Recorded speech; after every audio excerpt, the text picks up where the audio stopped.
Hello student, welcome back. Student, आज जो हम पढ़ेंगे क्लास 11th स्टैंडर्ड के चैप्टर नंबर 2 के बारे में पढ़ेंगे। और स्टूडेंट, हम ये लेसन 2 पढ़ रहे हैं और इसका जो है टॉपिक हम चल रहा है किंगडम मोनेरा के बारे में।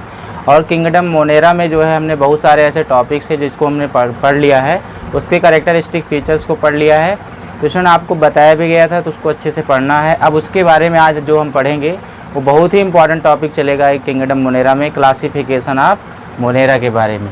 तो यहाँ पर हम लिख लेते हैं क्लासिफिकेशन ऑफ मोनेरा।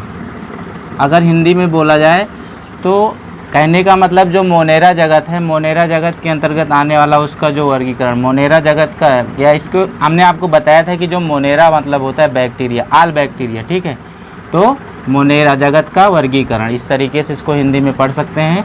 अगर देखा जाए तो इसमें जो क्लासिफिकेशन ऑफ मोनेरा है, बैक्टीरिया जो होते हैं, इसमें इनको 2 कैटेगरी में डिवाइड किया गया है। सबसे पहला अगर देखा जाए तो इसमें आर्किया, ठीक है, आर्की बैक्टीरिया आता है। क्या आता है? आर्की बैक्टीरिया, ठीक है। और दूसरा क्या आता है? You bacteria. क्या आता है? यू बैक्टीरिया, ठीक है। अब देखिए यहाँ पर आर्की बैक्टीरिया के अंतर्गत आने वाले बहुत सारे ऐसे बैक्टीरिया होते हैं जिसके बारे में हम डिस्कस करेंगे। सबसे पहले अगर देखा जाए तो इसमें हम पढ़ने वाले हैं मिथाइनो बैक्टीरियम। क्या पढ़ेंगे इसमें? मिथाइनो बैक्टीरियम। अब देखिए ये आर्किया के अंतर्गत आने वाले ऐसे बैक्टीरिया होते हैं, ऐसे जीवाणु होते हैं जिसमें मिथाइनो बैक्टीरियम आता है। अब ये मिथाइनो बैक्टीरियम क्या होता है? जैसे जो काऊ होते हैं, हमने आपको बताया था, जो बफेलो होते हैं, जो सीप होते हैं, ठीक है, जो कैटल होते हैं, बहुत सारे ऐसे ऑर्गेनिज्म होते हैं। कहने का मतलब जिसके शरीर से जो वेस्ट प्रोडक्ट निकलता है, मीन्स जो ख़राब पदार्थ निकलता है, उसको हम बोलते हैं डंग, ठीक है। जो प्रोडक्ट निकलता है, जैसे कि डंग जो होता है, इनका जो गोबर होता है, इनके गोबर में हमने आपको बताया था एक बैक्टीरिया होता है, उस बैक्टीरिया का नाम क्या है? मिथाइनो बैक्टीरियम। और ये मिथाइनो बैक्टीरियम को हम मिथाइनोजेंस भी बोल सकते हैं। तो ये बैक्टीरिया कहाँ पर पाए जाते हैं? मिथाइनो बैक्टीरियम जो काऊ होते हैं, जो बफेलो होते हैं, जो सीप, जो कैटल मतलब जो मावेशी पशु जो झुंड में रहते हैं, ठीक है। तो इस तरीके से वहाँ पर ये पाए जाते हैं। अब अगली जो बैक्टीरिया इसमें हम पढ़ेंगे वो आपका अगला है हेलोफाइल्स। अब देखिए यहाँ पर जो हेलोफाइल्स होता है, ऐसी बैक्टीरिया, ये भी एक बैक्टीरिया होती है हेलोफाइल्स। अब ये कहाँ पर पाई जाती है, कहाँ पर ये मिलती है? तो ऐसी एरिया होती है जहाँ पर क्या होता है, बहुत सारा ये सॉल्टी एरिया में मिलते हैं, मीन्स जो खारा पानी होता है वहाँ पर ये बैक्टीरिया क्या होते हैं, सॉल्टी प्लेस पर ये बैक्टीरिया मिलती हैं, ठीक है।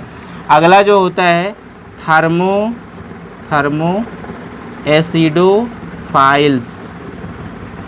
एसिडोफाइल्स। देखिए ये ऐसी बैक्टीरिया होती हैं।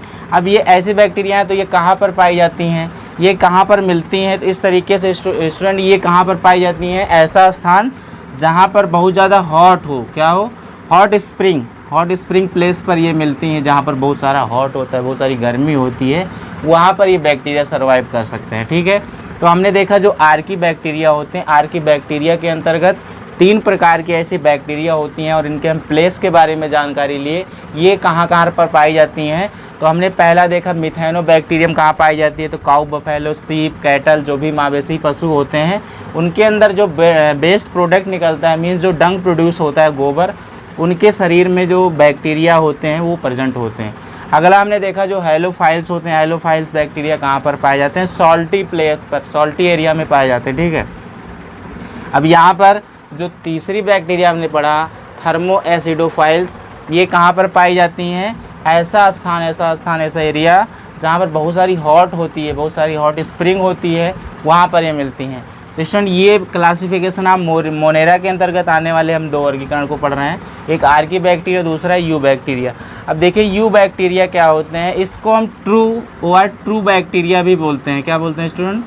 इसको हम ट्रू बैक्टीरिया भी बोलते हैं। ये क्वेश्चन कई बार मेडिकल में पूछा गया है कि यू बैक्टीरिया का सेकेंड नेम क्या है, तो इसको हम ट्रू बैक्टीरिया बोलते हैं, ट्रू बैक्टीरिया। अब देखिए ये क्या करते हैं, इसमें ऐसे बैक्टीरिया आते हैं, ये सपोज दैट अगर देखा जाए तो ये हमको वहाँ मिलते हैं, ये प्लांट से रिलेटिव होते हैं, ये प्लांट में पाई जाती हैं, प्लांट में मीन्स जो पेड़ पौधे होते हैं वहाँ पर पाई जाती हैं, ठीक है। क्यों? क्योंकि उसमें क्लोरोफिल होता है। क्या होता है भाई? जो क्लोरोफिल होता है, जो क्लोरोफिल पिगमेंट्स होता है, जो वर्णक होता है जिसके द्वारा जो पौधे होते हैं वो ग्रीन होते हैं। क्यों ग्रीन होते हैं? क्योंकि वो करेंगे फोटोसिंथेसिस। क्या करते हैं? फोटोसिंथेसिस करते हैं। कहने का मतलब प्रकाश संश्लेषण करेंगे। और फोटो मतलब क्या होता है? लाइट, एंड सिंथेसिस मतलब होता है प्रकाश संश्लेषण। ऐसे ऑर्गेनिक जो प्रकाश की उपस्थिति में अपने भोजन का निर्माण करते हैं उसको हम बोलते हैं फोटोसिंथेसिस। कहने का मतलब प्रकाश संश्लेषण, या हम बोल सकते हैं ऑटोट्रॉफिक बोल सकते हैं। तो ये उससे रिलेटिव होता है। तो यू बैक्टीरिया क्या होती है? ये प्लांट से रिलेटिव होती। क्यों? क्योंकि इसके अंदर एक पिगमेंट्स होता है क्लोरोफिल, जिसके कारण उसमें जो लीव्स वगैरह होती हैं वो ग्रीन होती हैं।